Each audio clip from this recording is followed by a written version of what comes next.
57.6. Remember that number, 57.6. If we have the perfect storm of endocrine chemicals mixed in with a few not so advantageous behaviors, that's about the average drop in IQ that you'll have if this situation and chemicals and behavior modifications are cumulative and not gradual, so to say. And you'll see why in a second. What we have here is basically what I call an endocrine disrupting smorgasbord of intellectual dismay. And what that means is this. The Romans, they had their issues. They had the wonderful aqueduct system and they lined it in lead, which obviously had impact on IQ and as well as fertility. But you can't really blame the Romans. They didn't recognize what it did back then. We, in our US government, you can blame. We know exactly what it does. And not a dang thing is being done about it. And here we go. I'm going to read off a few citations on how powerful a few elements are as far as affecting the development of a child and dropping its IQ down.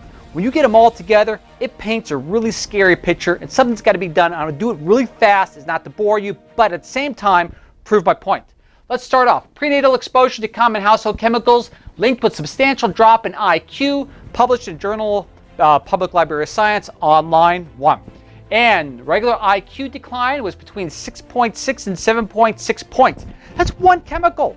You're talking almost a 7-point drop in IQ for being exposed to things that you find in lipstick, hairspray, nail polish, soaps, dryer sheets. What the heck? Now we go a little further. Let's look at flame retardants. Even though they've been pulled from the market, if we look at, let's say, for example, polybrominated diphenyl esters, or otherwise known as PBDEs, which are found everywhere because we were concerned, so we put this stuff in children's pajamas and everything else like that, a 5.5 drop in IQ. I mean, if you talk to epidemiologists, when you have even a slight variation of IQ of just a few points, it has a national impact. No wonder teachers are having such an incredibly hard time getting kids to understand what's going on. Ready? Let's go a little further. Dietary patterns associated in childhood with IQ at age 8. Eat processed foods, drops down 2 points. Prenatal exposure to environmental pollutants. Oh, that was published in the Journal of Epidemiology and Community Health. The first one was, the flame retardant was published in Journal of Environmental Health Perspectives. Prenatal exposure to environmental pollutants affects a child's intelligence quotient or IQ. Polycyclic aromatic hydrocarbons, published in August 2009 issue of Pediatric. 4.31 to 4.67% drop. Hydrocarbons per se, these polyaromatic hydrocarbons, diesel, fuel, tobacco, you name it, just junk that's around that the kids are being exposed to all the time, especially for the next to a freeway. All right, prenatal pesticide exposure tied to lower IQ in children. If there's ever a freaking reason to eat organic, this is it. Not just for yourself, but for everyone else that has to pay the cost because you think you're getting a cheaper apple when you buy one that's been grown with conventional pesticide methods. In reality, that apple is not cheaper. It is far more expensive than it would have been grown organically. What?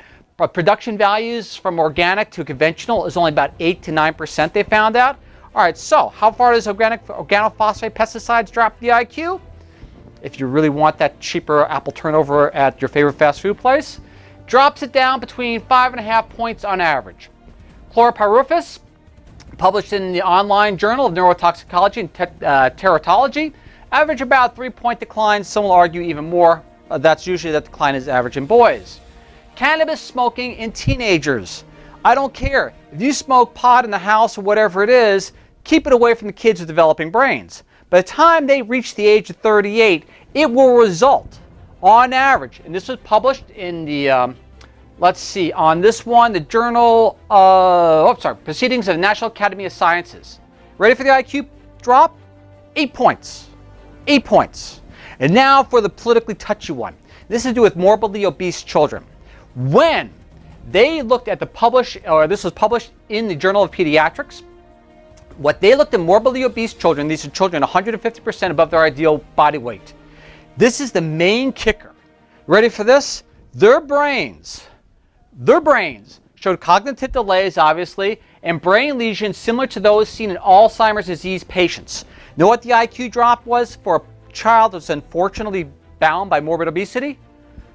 28 points below the average for them, which was 106 at that time. 28 points. All right, so we look at conservatively. And then we're not even going to take, for example, right off the bat, Basically, we're looking at perchlorates, which are from fertilizers, drinking water supplies, and everything else like that. That affects the IQ and lowers the conceptual and reading ability. We're not going to look at high levels of fructose or high fructose corn syrup, which inflames the hypothalamus, drops cognitive ability, and may contribute to other issues as far as deactivating what's called PO1, your liver enzymes, from taking all this other junk out of your system. And we're not going to look at basically fluoride exposure, which has an impact on IQ too, as been also published by 27 different studies on the development of fluoride neurotoxicity, a systematic review was published in the environmental health paper. We're not even going to look at those. We're going to keep those as wild cards because we don't know exactly how far they actually drop IQ. But let's look at the ones we do know. So we look at number 1, 6.6 drop. We're looking at the conservative end, not the higher end. 4.5 drop, 2.0 drop, 5.5 drop, 3.0 drop. A conservative estimate if exposed to these environmental factors, and I'm not talking morbid obesity or marijuana use at an early age, we're looking at 21.6% drop in IQ on a conservative level. If we take into effect marijuana use during the teenage growing years, we're looking at an 8-point drop, bringing us down to a 29.6%, 29.6 point drop in IQ on average. Then if we take into account morbid obesity, we come up with a number which we looked at. Average drop in IQ or IQ difference between 106 and the average IQ in a morbidly obese child, I think, was 78. We're looking at a 28-point drop on average, giving this that number of 57.6, with the wild cards being fluoride, BPA, perchlorates. So when you look at all this as an aspect, we got some serious issues going on here. But I wanted to cover it really fast, let you decide what you think of this, not what I think of it. But all these chemicals and these environmental aspects, no one seems to be doing very much of anything, but yet it's going to take its toll. And even worse is what's called an epigenetic effect. Sometimes what happens is the children which are affected heavily by this initially are affected nowhere nearly as bad as future generations down the line. So what you can take from this, eat clean, stay clean, go organic. I don't want to say from a political aspect, from a socially responsible aspect. And just do what you can to stay away from this junk. Ralph Turchiano signing off once again, and thank you for listening.